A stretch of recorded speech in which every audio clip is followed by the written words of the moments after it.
my research proposal on the effects of domestic violence on the relationship between parents and their children. Domestic violence can have psychological and behavioral effects on children who live in homes with parents or guardians where domestic violence is exposed. This domestic violence can also and mostly does lead to child abuse, as well as to the child exposed to domestic violence, as well as their siblings. This domestic violence can cause a strain on the relationship between the children and their mothers, as well as both parents. This violence could even cause a child to turn against one or both parents. I have chosen to do my research project on domestic abuse and how it relates to children because I have a great interest in this field. I thoroughly enjoy working with children and want to pursue a career working with children in the future with regards to mental health. I have also done numerous secondary studies on different abuse topics such as child abuse, rape, and I also have done research projects on related topics such as latchkey children. I found domestic violence to be also imperative to my past studies. I think I have learned a lot in my lit review and about how domestic violence can affect children both behaviorally and psychologically. I have also learned about how domestic abuse can affect a child's relationship with their mother and some research on how it affects the relationship between the child and both parents. I think this research project would be an important one to conduct because a lot of the times children are exposed and almost always involved in the domestic disputes, and research has proved that this can have detrimental effects on the children. The definition of domestic abuse used by the Home Office was adopted in this research. Before I continue, I chose a couple definitions out of the articles that I found that I think describe domestic abuse pretty well. First one came from a researcher named Ellis in 2012. It qualifies as any incident of threatening behavior, violence or abuse, either psychological, physical, sexual, financial, or emotional, between adults who are or have been intimate partners or family members, regardless of gender or sexuality.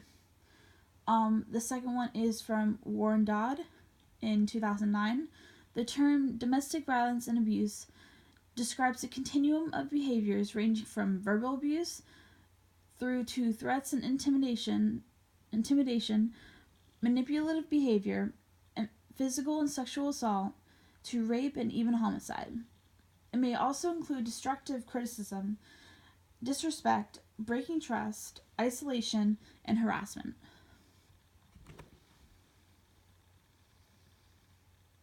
The purpose of the study is to explore the long-term negative effects of exposure to domestic violence on the relationship between the child and their parents.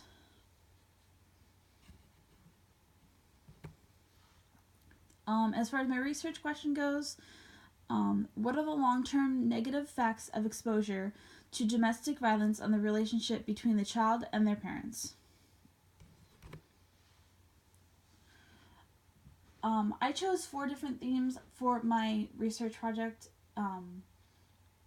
but for time-sensitive reasons, I've only decided to summarize 3 of them that I think are important. The first one was just general information about domestic abuse, but these kind of go further into the issue between how domestic abuse affects the children at home. The first one is the relationship between the mother and the child. I have learned that domestic abuse can have traumatic effects on children who are exposed and have adverse effects on the relationship between the child and their parents. The relationship between the mother and child can be even more strained. A parent's emotionally available to their child can be compromised as traumatic stressor related to family violence. According to Renner and Bolstad, I hope I pronounced that correctly, there is much research showing the importance of responsive and sensitive parenting and healthy development. When domestic violence occurs, the mother can become depressed, distracted, and emotionally drained, and this causes the mother not to be able to give her children the attention and support they need. mothers tend to underestimate how their children are aware and are affected by the abuse. A lot of times, both mother and child can develop post-traumatic stress disorder from being exposed to domestic violence. I also did behavior problems. I also learned that children who are more exposed to domestic violence within the home are more likely to display behavior problems. These problems can influence how a child behaves in their everyday lives, such as in school. The effects of domestic violence can persist into adolescence, and these adolescents can later experience depression and other internalizing problems. And I also looked at the psychological issues. Children who are exposed to domestic violence can experience many different psychological and emotional issues from a young age and so on. Children are more likely to be impacted by domestic violence if the child is younger when the abuse occurs. Children exposed to marital violence often experience significant academic difficulties while struggling with symptoms of anxiety, depression, post-traumatic stress, and aggression.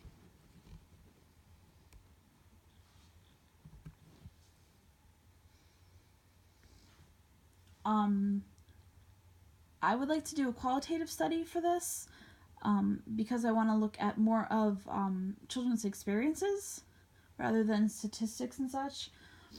I would also like to do a longitudinal study as well. I think a longitudinal study would be best because I'm doing this study more than once over an extended period. I want to survey adolescents in middle school, the same ones in high school, the same ones in college, and in a fourth time in middle adulthood. I want to examine what the child's relationship is like with each parent and how this relationship / past violence affects their lives post domestic violence. I want to see if there is a correlation between how much violence they were exposed to and how it affects their relationship with their parents. I want to look at how the past violence has affected their relationship with the perpetrator as well.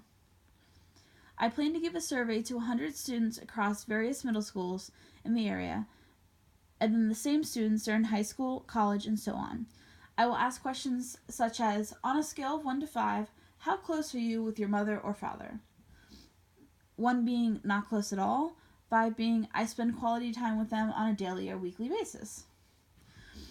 My role as the researcher will be to determine which students meet the criteria for taking the survey based on the initial assessment to find out which students have been exposed to domestic violence. I will also be in charge of reviewing the surveys when they are all returned to me to use for my research.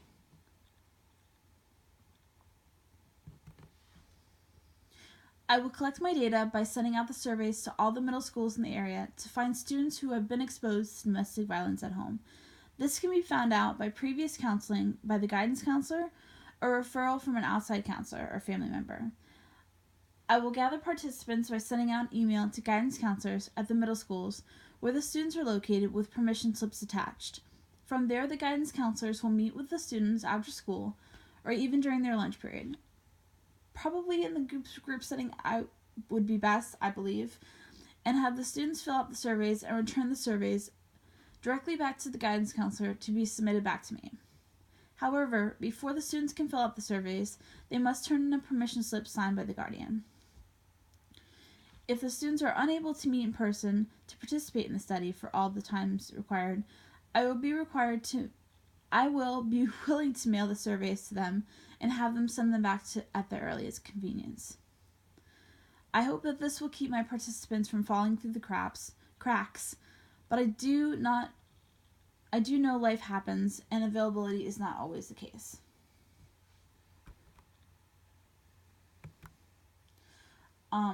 Here are some ethics just to keep in mind for my research project. These ethics are just to make sure that no harm are coming to the clients and such, and that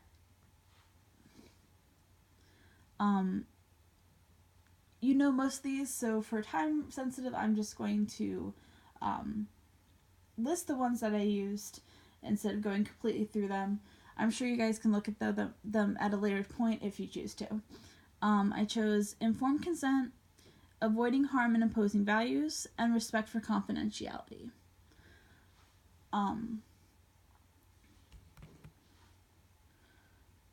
So now I'm going to look at some limitations of my studies. I understand that people move away, pass away for many different reasons, decide against participating in studies, or are unavailable for an unlimited amount of reasons. This is how I know that there is a limitation to my study. Those 100 students may not be available to participate in the study all 4 times that it is conducted. This can cause skewed results or results that are invalid. Another limitation could be that some schools may not have students within the school that have been exposed to domestic violence at home. Some guardians may not even give permission to fill out the survey due to various reasons.